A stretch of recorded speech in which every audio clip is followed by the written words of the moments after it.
আসসালামু আলাইকুম। Bharat champions trophy champion হয়েছে, সেরা দল হিসেবেই চ্যাম্পিয়ন হয়েছে। পক্ষান্তরে পাকিস্তান নিজেদের দেশের মাটিতে খেলা হলো, তবু তারা সর্বনিম্ন দল হলো। অর্থাৎ গ্রুপ রাউন্ডে একেবারে সবার শেষে অবস্থান পাকিস্তানের। বিচ্ছিরি পারফরমেন্স। ভারত একদিকে চ্যাম্পিয়ন, পাকিস্তান একদিকে প্রথম রাউন্ডে বাদ। সব মিলিয়ে আসলে প্রতিদ্বন্দ্বিতা মাঠে যেমনটা হয়নি, কারণ নিজেদের মধ্যেও ম্যাচ হয়েছে ভারত পাকিস্তান, সে ম্যাচেও আসলে পাকিস্তান পাত্তাই পায়নি। কিন্তু মুরব্বীরা কিন্তু খেপে গেছে ভাই। ভারতের এই বর্তমান দলটা চ্যাম্পিয়ন হয়েছে, অথচ মুরব্বী দুইজন তারা কিন্তু কথার কাদা ছোড়াছুড়ি করতেছে। এখানে আসলে কে জিতলো আর কে হারলো সেটা আপনারা কমেন্টসে জানাবেন।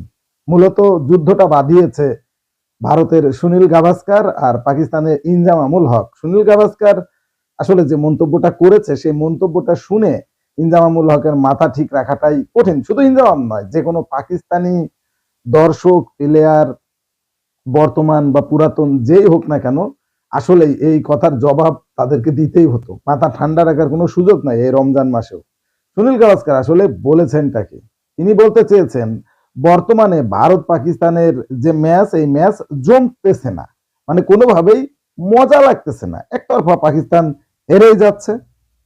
বিষয়টা এভাবে বোঝাতে চেয়েছেন। এবং সব থেকে মারাত্মক যে কথাটা সুনীল গাভাস্কার বলেছেন সেটা হলো পাকিস্তানের এই দল নাকি ভারতের বি দলের কাছে হারবে। তিনি বলেছে ভারত জাতীয় দলে তো প্রশ্নই ওঠে না, জাতীয় দলের কাছে তো হারবেই, কিন্তু ভারতের বি দলের কাছেও এই দলটা হারবে। ভারতের সি দলের খবর আমি জানি না। তার মানে ভারতের বি দলটা যে অবস্থানে আছে, পাকিস্তানের বর্তমানে এই দলটা জাতীয় দলের, তারা নাকি তাদের কাছেও জিততে পারবে না, এমনটাই চ্যালেঞ্জ ছুড়ে দিয়েছে সুনীল গাভাস্কার। বলেন, এই কথাটা শোনার পর কোনো পাকিস্তানের কি মাথা ঠিক রাখা যায়? সেটাই হয়েছে ইনজামামুল হকের ক্ষেত্রে।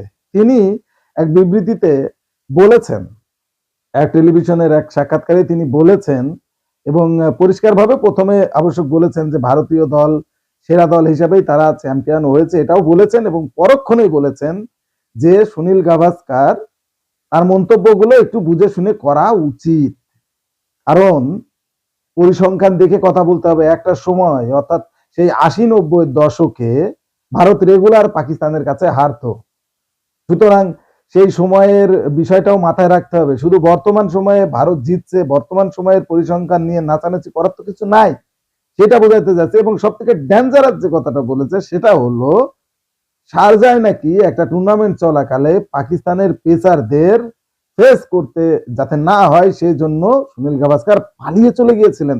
কতটা ডেঞ্জারাস একটা ব্যাপার! এবং এই ঘটনাটা এতদিন ইনজামামুল হক কিন্তু প্রকাশ করেননি, শেষ পর্যন্ত না পেরে এই ঘটনাটা তিনি বলে দিয়েছেন।